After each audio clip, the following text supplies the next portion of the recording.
A matemática não é o problema das finanças e eu vou te provar. Eu tive uma cliente que era referência na minha área, sabia mais do que eu e mesmo assim ela me procurou com dívidas significativas. Para sua cabeça processar isso, se vida financeira fosse questão de conhecimento, ela seria a pessoa mais tranquila que eu conheço nessa área, mas não era bem assim a realidade dela. Para ser bem sincera, o problema dela nunca foi conta e o seu também não é. Hoje eu quero mostrar o lado das finanças que todo mundo ignora. O lado humano. E porque é ele e não a matemática que decide se você vai conseguir ou não mudar de vida financeira. Eu sou a Duda, planejadora financeira comportamental, e por aqui conversamos sobre dinheiro com calma. Te venderam uma mentira. Falaram para você que era apenas ter um bom app, uma boa planilha, uma boa ferramenta e a sua vida financeira estaria resolvida. Se fosse assim, todo mundo que entrasse aqui no YouTube e visse vários vídeos sobre finanças já estaria rico. Mas a realidade não é essa e a gente sabe que a maioria da população brasileira e também muitos brasileiros ao redor do mundo estão sim endividados. Saber e fazer moram em lugares totalmente diferentes dentro do nosso cérebro. Já parou para pensar isso? Temos a parte lenta e racional, mas por outro lado temos a parte impulsiva, que já tomou decisões antes mesmo da outra parte acordar. E a que é responsável por dinheiro, muitas vezes é essa aqui, a automática, e é por isso que só conhecimento não basta. Deixa eu te dar nome para essa parte automática. Você cresceu absorvendo histórias de dinheiro a vida inteira, tanto de pessoas próximas como dos seus próprios familiares. E você absorveu essas histórias e conta elas hoje para si, mesmo sem saber exatamente quais são essas histórias. E existe um autor americano que mapeou 4 tipos de roteiros diferentes que a gente se conta, e eu vou trazer um pouquinho para você hoje. Tem o roteiro da fuga: dinheiro é mau, dinheiro é sujo, pessoas que têm dinheiro são desonestas e você vive fugindo de ter dinheiro para que você não seja comparada ou seja uma dessas pessoas. Tem o foco no dinheiro, é aquele que acredita que quando ele tem dinheiro todos os outros problemas vão fugir e vão desaparecer, ou seja, o dinheiro é a solução do problema. Tem o status: o dinheiro é quem eu sou e eu preciso mostrar para as pessoas, e as pessoas vão gostar de mim se eu tiver dinheiro porque eu consigo comprar coisas e posicionar. O vigília, que é aquele que guarda o dinheiro, retém o dinheiro e nunca quer tirar ele das suas mãos, porque se você tirar, você tira a sua segurança. O dinheiro traz segurança para você. Você reparou que nenhum deles está relacionado à matemática e sim sobre como a gente deu significado para o dinheiro ao longo do tempo dentro da nossa vida e no nosso inconsciente? Vamos voltar para a história da minha cliente. Eu queria te trazer um pouco mais sobre o que aconteceu com ela. O pai dela era uma pessoa que tinha posses, era uma pessoa influente, conhecida, onde eles moravam.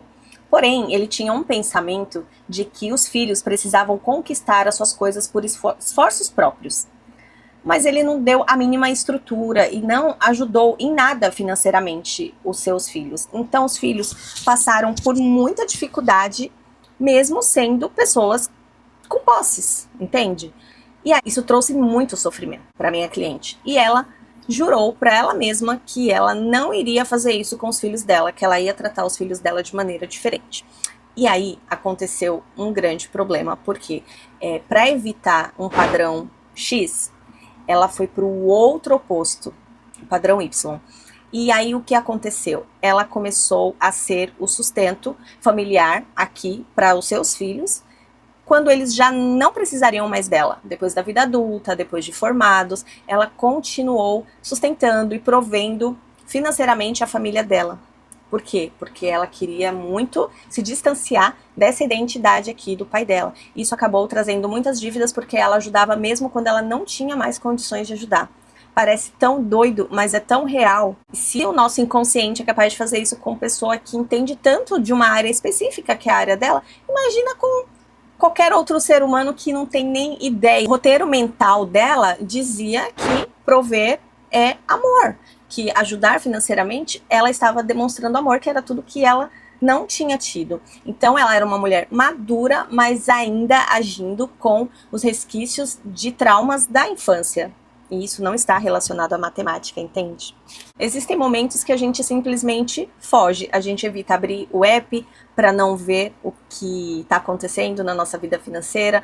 A gente compra um delivery para poder a gente se afastar dos nossos problemas e ter um pouco de prazer. A gente entra no app e fica rolando o feed para tentar fugir dos nossos problemas o tempo inteiro. No final, o que isso significa? Significa que a gente não está comprando um produto, uma mercadoria, um serviço. Muitas vezes a gente está tentando comprar um sentimento. E é aqui aonde está o perigo, porque às vezes aquela alegria de comprar algo dura alguns minutos, algumas horas, e o problema financeiro que vai se estendendo como consequência disso leva dias, meses, anos e muitas vezes até décadas. O meu e o seu cérebro foram construídos para antecipar a compra e não para ficar satisfeito depois dela. Então, querer e gostar são coisas diferentes lá dentro do cérebro e é por isso que a esteira nunca para. É um desejo atrás do outro. Sacia o desejo, tem outro desejo. Então, é uma linha de operação que nunca acaba. Sempre que a gente fala sobre desejos, eu gosto muito de trazer uma frase do C.S. Lewis que diz assim: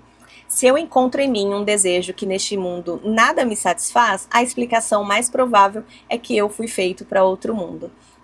Essa frase traz para mim uma perspectiva de que nunca os nossos desejos vão acabar. Os nossos desejos são insaciáveis, eles são infinitos. E o nosso dinheiro, por outro lado, não. E é por isso que quando a gente trabalha com finanças, é muito importante a gente ter um conceito sobre escolhas, sobre quais as escolhas que a gente quer fazer dentro da nossa vida financeira que fazem sentido para a nossa vida. E você ouvindo falar assim, talvez ache que eu sou contra qualquer método de acompanhamento, de planilha, e muito pelo contrário, eu mesmo construo ferramentas para os meus clientes e gosto que eles tenham a maior facilidade possível para acompanhar as finanças, mas eu também entendo que não é só sobre acompanhar os números, mas entender os nossos hábitos, a nossa rotina e muito dos nossos comportamentos. A planilha, o app, eles são ferramentas. Ferramenta é como uma enxada. Quem vai lá colocar ela no chão e arar a terra é você. Se você está se identificando com esse vídeo, dá um like, se inscreve no canal, porque por aqui nós sempre temos esse tipo de conversa. Se você está passando por um desafio financeiro, antes de começar a fazer qualquer movimento de anotar gastos, de mapear dívidas, eu gostaria que você começasse a pensar um pouquinho mais sobre da onde veio, como que começaram esses problemas financeiros.